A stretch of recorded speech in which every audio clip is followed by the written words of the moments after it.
kece, selamat datang di EC Podcast Special Edition.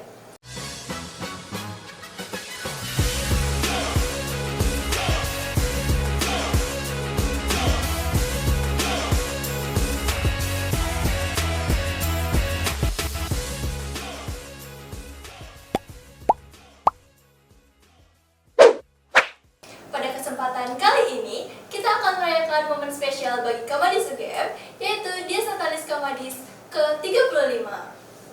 Dies Natalis bukan hanya menjadi suatu penanda perjalanan panjang dari suatu organisasi, tetapi juga menjadi momentum untuk merefleksikan nilai-nilai semangat dan juga perjuangan yang telah diwariskan dari generasi ke generasi. Dalam episode spesial kali ini, kita akan ngobrol seru bareng narasumber kece dari berbagai angkatan di Kamadis UGM. Kita akan berbagi cerita, pengalaman, dan juga pandangan unik tentang bagaimana Kamadis itu bisa tumbuh, berproses, dan juga memberikan warna bagi kehidupan para anggotanya.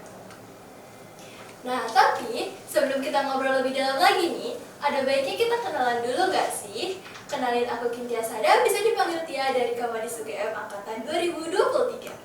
Nah, di sini aku gak sendirian, tapi aku juga ditemani sama Brahma. Halo Brahma. Halo. Oh, kenalin, aku udah Mas Brahma, biasa dipanggil Brahma dari Sekolah Vokasi Angkatan 2024. Halo. Oke, halo Brahma. Nah, selain kita berdua, kita juga kedatangan narasumber spesial dari berbagai angkatan di Kamadis UGM. Bener banget nih, Ce. Coba dong, yang ujung dulu deh, perkenalan dulu ya. Oke. Jadi halo semuanya, kenalin aku Kenji, bisa dipanggil Ken, Ji, bebas juga. Aku dari Teknik Elektro Angkatan 2021. Oke, halo Ko. Halo. Oke, halo semuanya. Kenalin, aku Vanessa Dinatonia dari Fakultas Kedokteran Kesehatan Masyarakat dan Keperawatan Angkatan 2022. Halo, Ce. Hai. Gimana nih kabarnya? Kabarnya baik. Sekarang baik. Baik. Kira-kira akhir-akhir ini kesibukannya ngapain aja nih? Kalau kesibukan karena aku udah angkatan yang tua banget nih, jadi lagi skripsi sama beberapa kelas. Gitu. Oke. Kalau Ce Vanis? Kalau aku di semester ini sebenarnya udah gak ada kelas, jadi kesibukanku cuma skripsi sama magang. Oh, udah mulai skripsi ya? Iya. Oh, udah tua ya? Agak jujur ya. Oh, cuma udah tua. Oke. Oke, kalau gitu aku mau nanya nih, kesan kalian pertama kali waktu masuk ke Kamadis itu kayak gimana? Dari Kokenzi dulu boleh? Kalau kesan ya,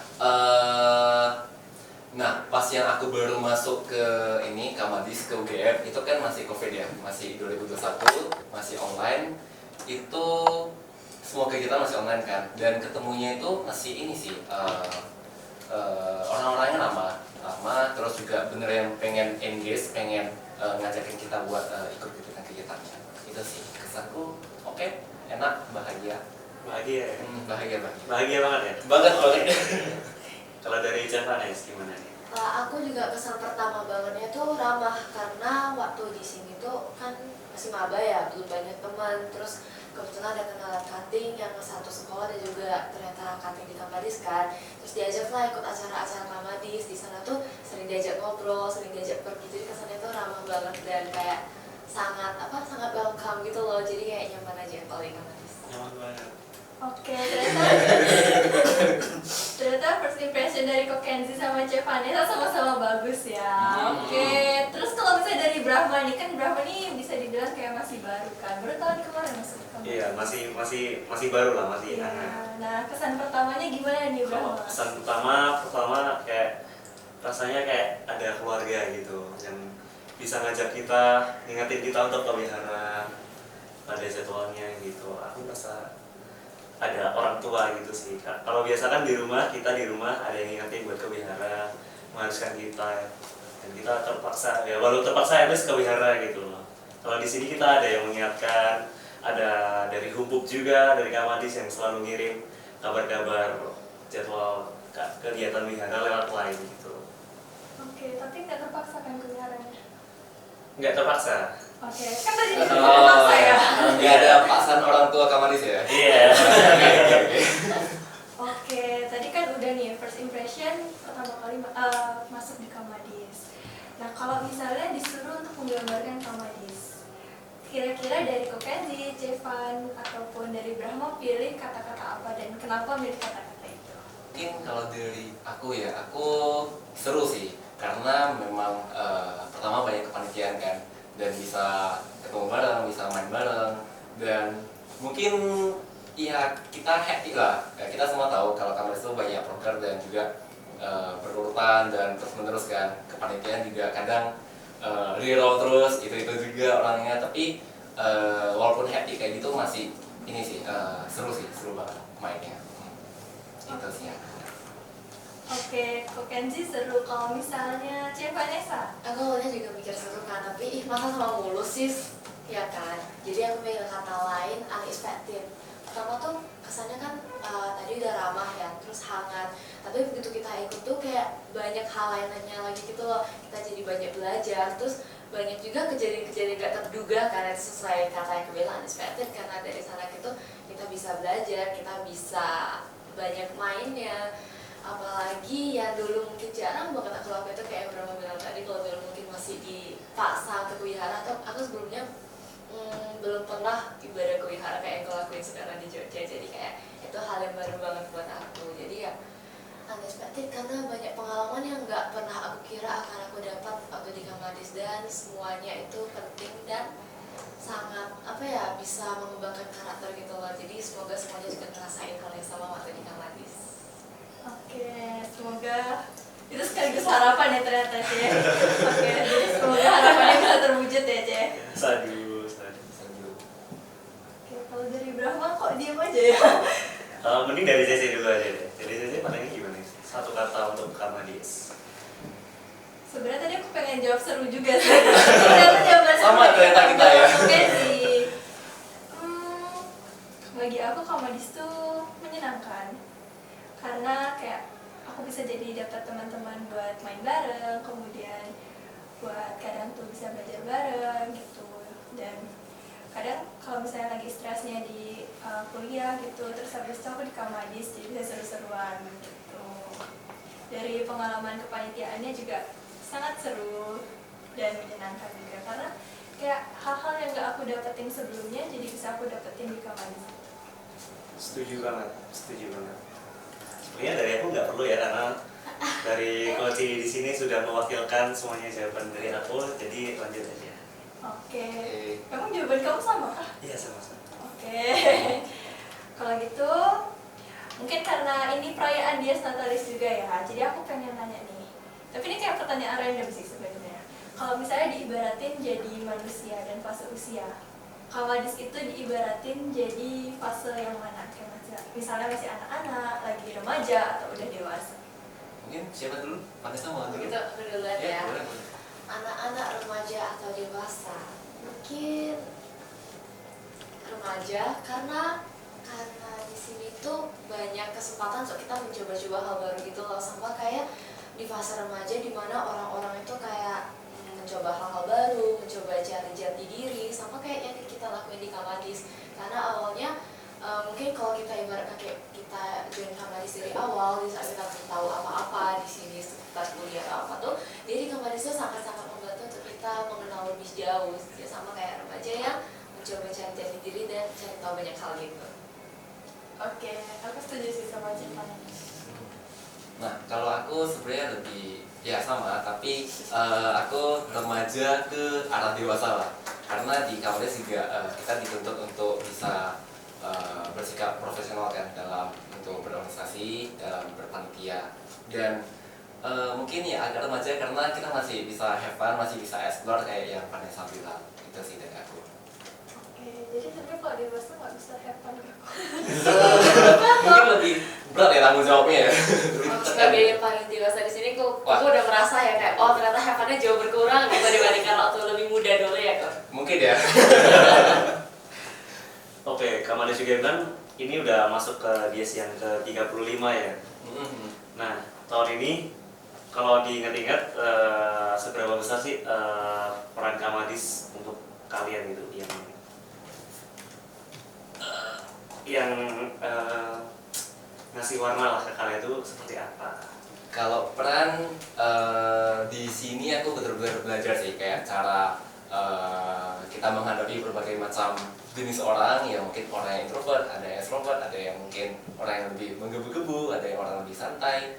Itu cara hadapin gimana. Terus juga aku belajar banyak sih, apalagi dari sikap profesionalitas juga dari Kamadi sendiri, karena itu kayaknya tuntutan yang lumayan besar ya dari Kamadis itu.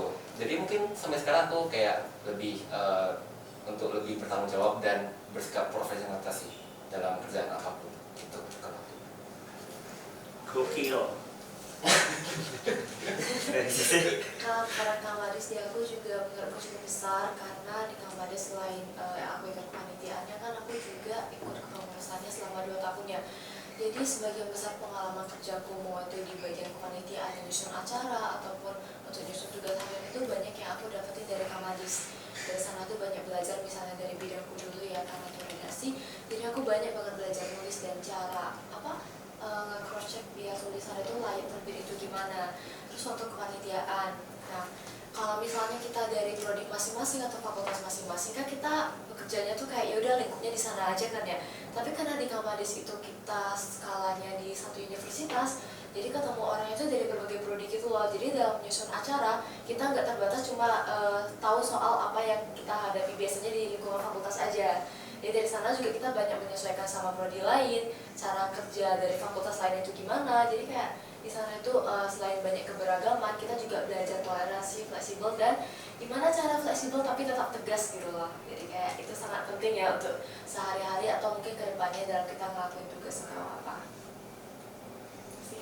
Oke, sebenarnya aku merasa relate dengan apa yang Jevan bilang tentang dari berbagai fakultas. Jadi kita bisa juga belajar dan belajar menyesuaikan ya, belajar menyesuaikan dengan jadwal mereka. Karena kan kalau misalnya satu prodi pasti jadwalnya gampang untuk dicari karena semuanya jadwalnya sama kayak gitu.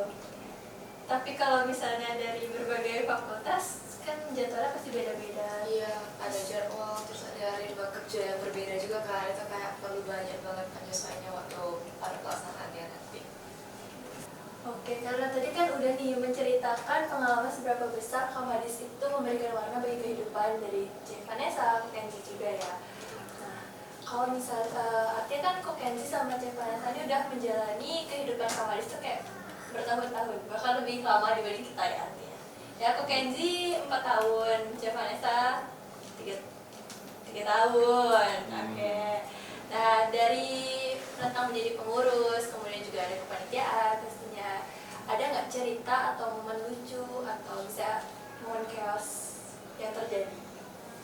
Kayaknya cuma dari Kokenji dulu deh. Aku juga penasaran gitu loh, apalagi waktu itu zaman Covid kan. Jadi pasti lebih banyak cerita dibandingkan angkatanku. Oke, jadi sebenarnya kamu menyinggung satu hal yang benar ya. Jadi aku kan pas aku masuk angkatan 2021, nah di mana aku panitia mulai 2022. Nah di situ Covid tuh belum reda, belum benar-benar reda, masih ada di Jogja, masih ada di mana-mana. Pas itu kayak masih Omikron kalau nggak salah.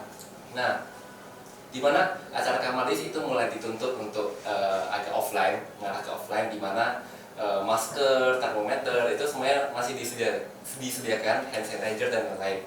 Nah di situ aku kepanitiaannya di YES, Damakem sama Musang 2.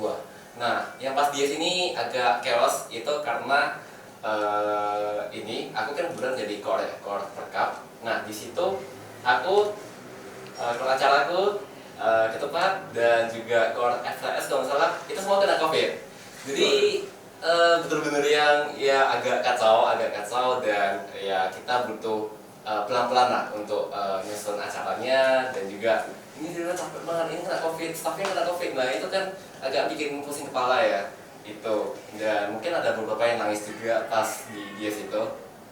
Tapi setelah dipikir-pikir lagi itu ya itu momen yang ya seru tapi chaos banget ya itu sih dari aku. Oke, Kak Kenzi udah Cevan boleh. Seru ya kalau pengalamannya. Tapi di waktu aku tuh kalau dibandingkan sama pengalaman yang Kenji rasanya kayak gak ada yang selucu atau sekian gitu loh. Karena menurut aku di zaman aku kayak semuanya udah lumayan lama lancar karena itu kan kita anggapnya masih penyesuaian ya. Tapi kalau di aku kan setelah ada penyesuaian dari angkatan 21 ke angkatan 22 dan seterusnya tuh udah lumayan lancar.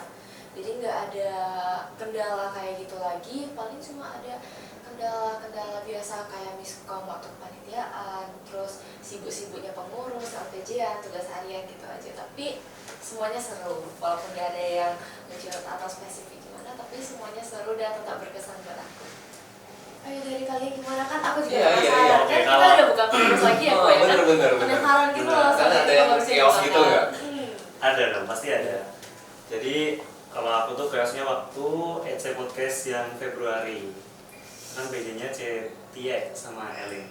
Dan waktu itu tuh sebenarnya podcastnya berjalan dengan lancar, editingnya berjalan dengan lancar.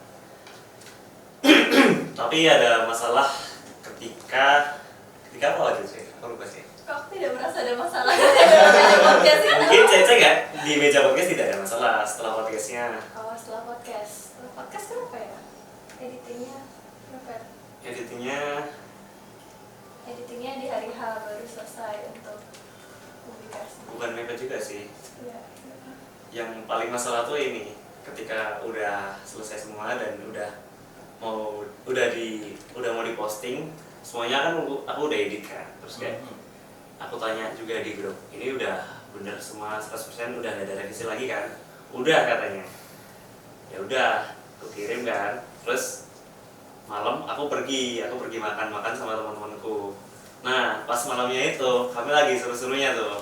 Ditelepon lah aku. Telepon sama siapa ya? Aduh. Iya, aku mau oke. Sendiri ya.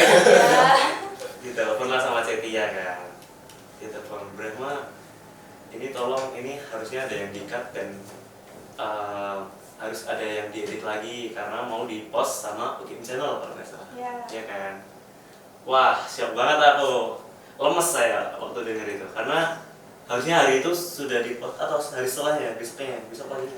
Hari itu sih. Hari itu ya. Terus ya udah di tengah-tengah aku main sama temen-temen gitu, kan aku gak bawa laptop ya, jadi aku memutuskan untuk pulang dulu. Agak gimana tapi ya udahlah pulang. Terus karena kepala aku stres, jadi perutku ikut sakit gitu, jadi sekalian terus habis itu balik lagi buat makan.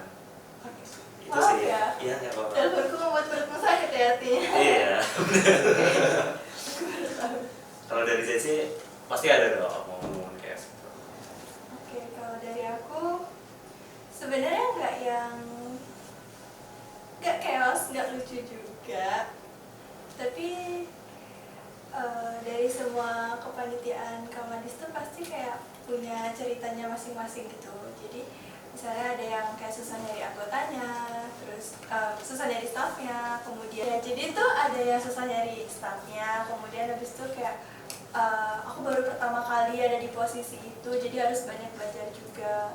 Kayak contohnya di PDKT ini aku jadi podcaster, jadi host di podcast ini itu juga kayak suatu hal yang baru buat aku dan itu juga merupakan suatu tantangan juga. Kayak di podcast pertama yang sama Elin, dimana ada Brahma juga. Kalau misalnya Brahma itu chaosnya waktu malamnya karena udah publikasi tapi ada yang perlu diedit. Kalau misalnya aku itu chaosnya lebih ke waktu persiapan dan juga waktu take videonya. Ngomongin tantangan nih, di masa kalian tuh ada nggak sih suatu momen yang paling berkesan dan membuat kalian tuh dapat pelajaran yang banyak dan mahal gitu, mahal Ya. Ini bisa disebut tantangan sih, tapi harusnya dirasain sama semua orang. Tapi gak cuma di Kamadis, kayak mau di organisasi manapun pasti ngerasain tantangan ini. Nyesuaiin waktu, misalnya waktu untuk akademi sama untuk tugas harian kan. Ini lebih kerasa setelah aku jadi pimpinan redaksi, karena di sana kan aku punya 4 staff ya. Jadi kalau mau ngejadwalin rapat bareng sama 4 anak-anak yang sibuk itu jadi tantangan yang berat banget gitu loh. Untuk jadwalin satu rapat aja, karena kami kan harusnya ada rapat tiap bulan ya. Tapi itu kayak jujur aja sering nggak terlaksana. Beberapa kali deh ada yang nggak terlaksana karena emang nggak nemu waktunya. Tapi di sana juga kalau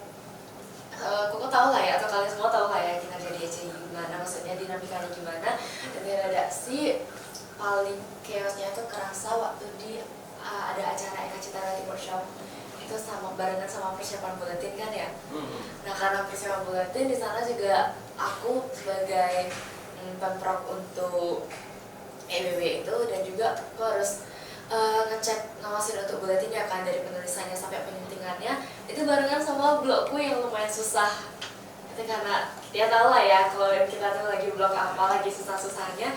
Jadi di sana tuh beneran harus ngawasin semua bidang waktu di EBW itu, ngawasin buletinnya, tulisannya ada dikumpul atau belum, kita kapan mau jadwalin itu syutingnya, belum lagi kita jadwalin syutingnya untuk nyunting konten EC Today, nanti minggu udah mau publis, dikasih ke DTL biar nggak telat kan ngeditnya.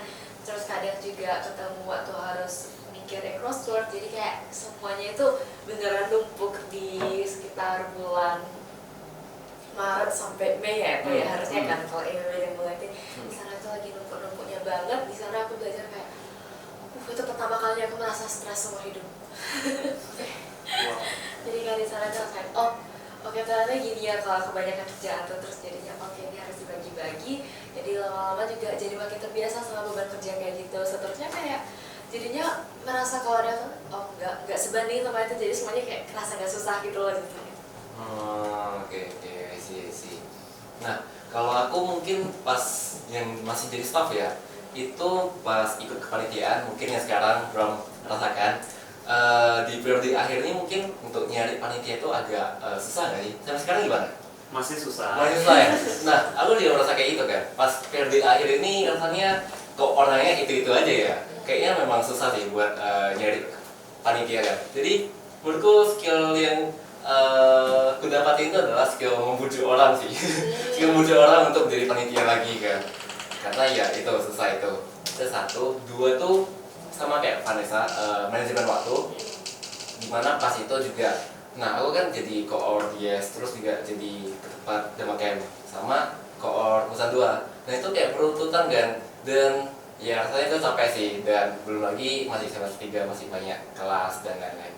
Itu betul-betul jadi belajar lah untuk manage waktunya gimana, dan jangan ngambil terlalu banyak kerjaan gitu. Tapi itu berarti berkesan banget gak sih kok, karena kok udah capek 3 acara betul itu, kok masih mau lanjut gitu loh jadi pemimpin umumnya Kasita. Itu kan berarti ya senang banget gak sih di Kamari soal kerjanya gitu ya kan?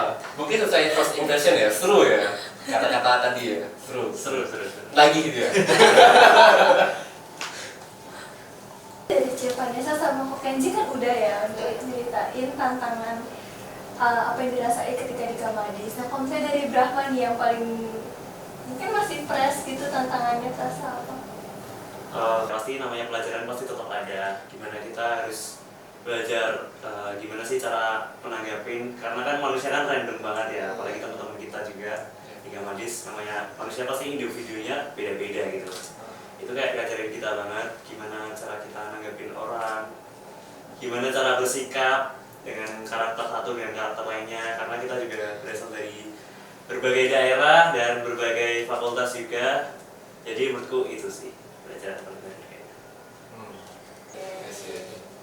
Itu juga salah satu yang penting gak sih, karena yang pertama kan kebetulan aku di Bobogoto masih di bidang PDKT juga ya. Jadi itu di sana pertama kali aku muncul di video, pertama kali aku ngomong sama orang yang bakal dipublikasi, itu pengalaman yang kayak menegangkan. Mungkin kamu kan ada juga ya waktu di sana, melihat sekaku apa, setegang apa, tapi lama-lama juga bakal terbiasa. Jadi untuk di PDKT mungkin itu salah satu pengalaman yang penting, apalagi kalian juga harus nyusun kerangka, nyusun agenda, dan nggak first narasumber, itu juga sama sekali gak gampang ya. Bener banget. Setuju ya Bro? Setuju banget. Setuju ya. Ini pun masih tegang sebenarnya. Nanti kita harus belajar dari Kok Kenji dan Vanessa. Iya, biar harus lebih banget bagus sih. lagi. Sepuh. Dari tadi kan udah nih ceritain tentang pengalaman apa yang Kok Kenji sama Vanessa dan juga Brahma rasain ketika di Kamadis. Nah kalau misalnya dari apa yang udah Koko dan Cici rasakan ketika di Kamadis, itu kalau misalnya dikaitin nih sama nilai-nilai Buddhis. Nah, nilai Buddhis apa yang menurut Kok Kenji, Vanessa ataupun Brahma? Mungkin aku ini deh, cinta kasih meta, karena kita saling mencintai ya, saling bonding, ada rasa kekeluargaannya. Aku merasa senang sih, aku merasa ya disayang lah sama Kamadis. gitu. Itu aku setuju sih, mungkin kita bakal nerapin itu atau di tengah selama kepengurusan, selama kepanitiaan. Kalau nggak ada itu kan pasti bakal kacau dong semuanya ya, semuanya kalau pakai emosi doang, nggak ada kita kasih ke sesamanya, jadi apa semua manusia itu kalau disatukan ya kan.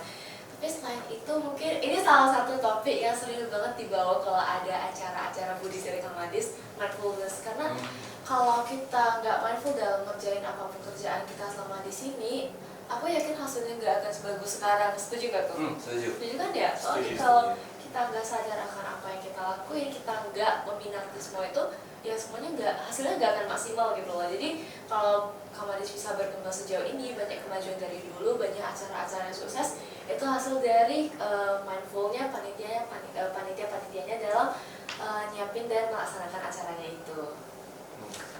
Oke, jadi artinya ada dua nilai Buddhis ya. Yang pertama tadi metta atau cinta kasih, kemudian yang kedua itu mindful. Mungkin ada lebih banyak tapi belum sempat kita jelasin aja kali ya Pak ya. Oke, mungkin bisa dijelasin di lain kesempatan atau setelah podcast ini. Boleh banget. Oke, untuk pertanyaan berikutnya, kan kita semua punya kenangan yang berbeda di Kamadis karena kita juga berbeda angkatan semua, dari angkatan 24, 23, 22 dan 21 kan. Iya. Nah, di momen Dies ini menurut kalian apa sih yang bikin jadi pengingat bahwa kita tuh satu keluarga gitu, Kamadis, keluarga mahasiswa Buddhis? Apa tuh? Oh gitu, aku duluan ya. Karena kita semua juga tahu kan kalau rangkaian acara Dies itu biasanya lumayan banyak dan salah satunya itu ada yang olahraga. Nah, untuk tim dari Kamadis itu kan peserta tim itu nggak harus dari pengurus ataupun dari, bahkan nggak boleh dari panitia dong. Kalau Iya, nggak kan siapa yang ngurus acaranya nanti ya. Nah jadi karena anggota timnya itu kayak sangat inklusif untuk semua anggota Kamadis ya. Jadi tuh orang yang biasanya mungkin nggak aktif, jarang ikut acara, tapi ini olahraganya aku suka, aku jadi mau ikut gitu kan.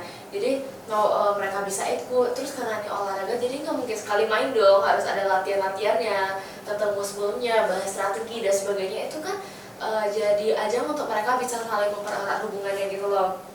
Bahkan untuk orang-orang yang sebelumnya jarang muncul tapi ikut di tim itu.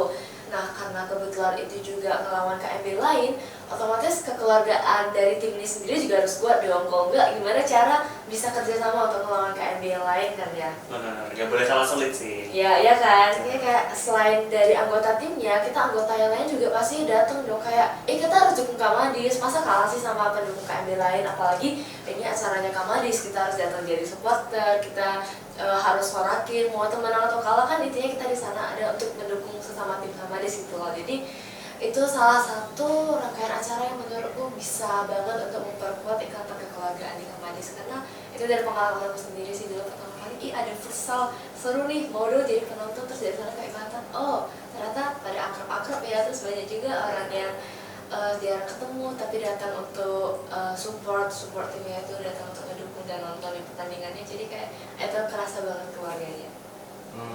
Mana ya sih? Cici itu datang sebagai penonton berarti? Dulu waktu aku masih tahun pertama ya aku datang sebagai penonton, terus tahun kedua aku jadi panitia, terus tahun ketiga aku lupa sebenarnya. Tapi kayak ya Kapan main? soalnya kan untuk cowok ya, jadi benar nggak bisa join. Oh, itu wajib untuk cowok aja? Karena agak-agak mungkin kan karena kalau cowok dan cewek digabungin karena ada aturan dan standar yang berbeda gitu loh. Ikut ini MLBB. Nih, Dies baru kan? Iya. MLBB lomba ML. Boleh tuh. Nah ya ini Join, agak guys. nggak cuma cowok ya, Iya, yang cewek juga bisa join. betul.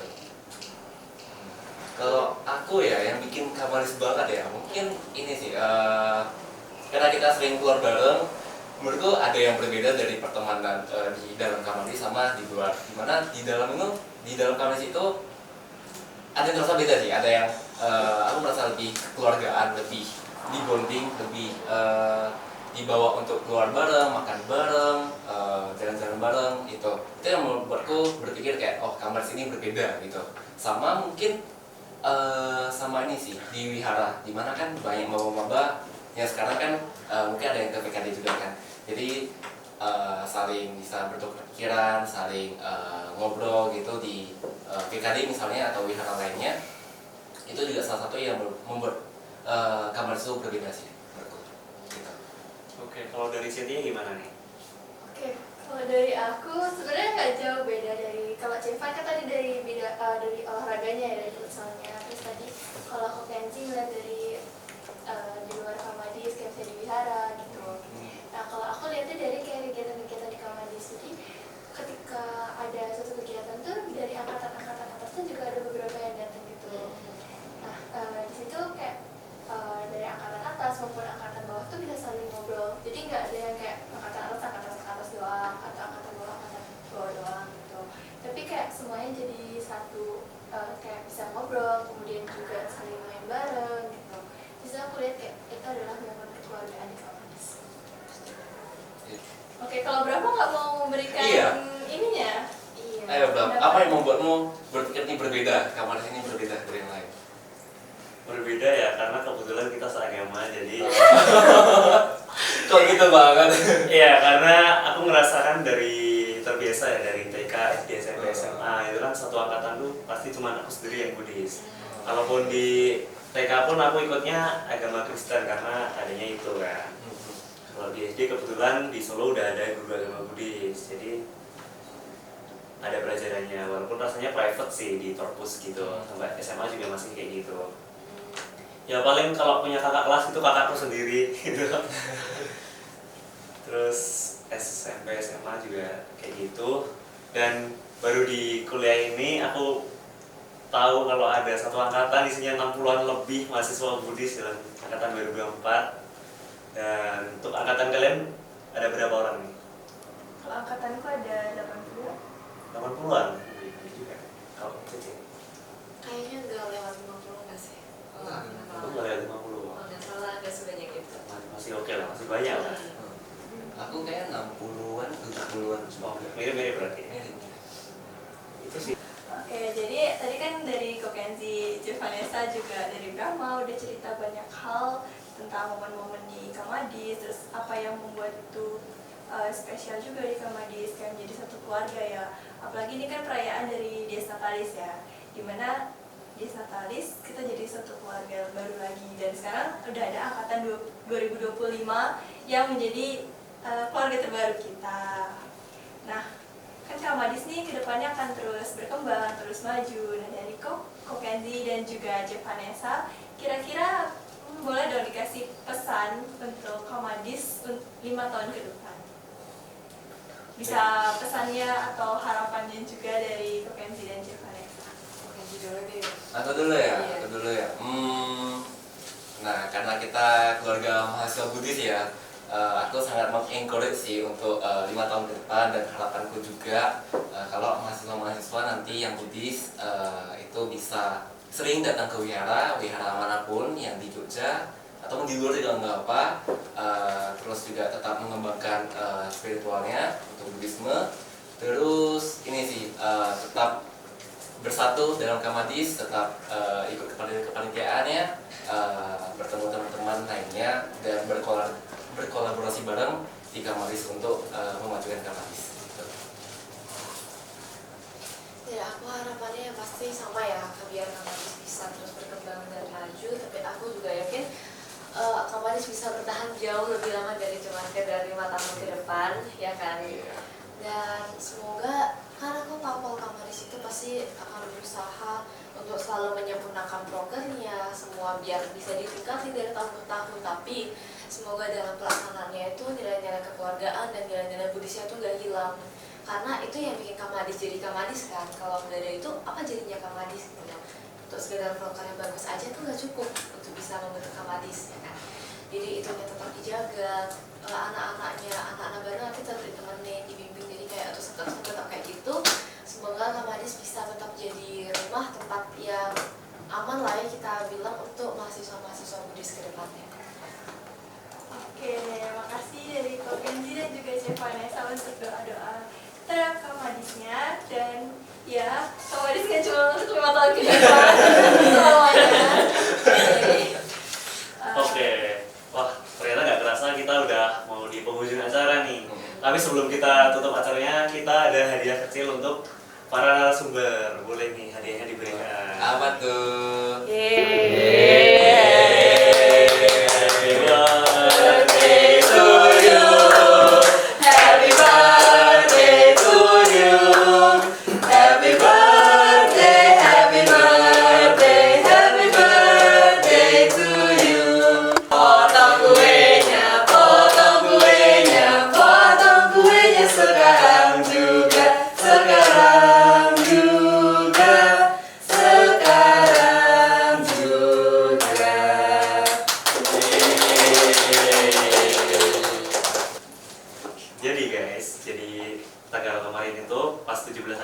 tepat pas kemerdekaan Indonesia, Chef Vanessa ini ulang tahun guys. Yang ke umur berapa sih?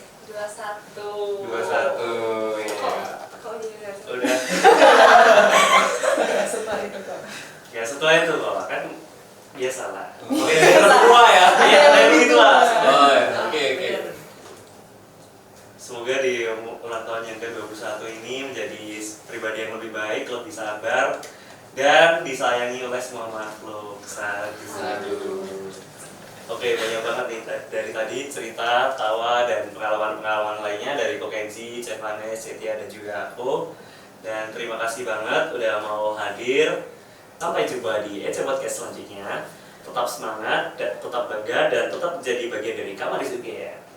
Create a blast with EC Podcast.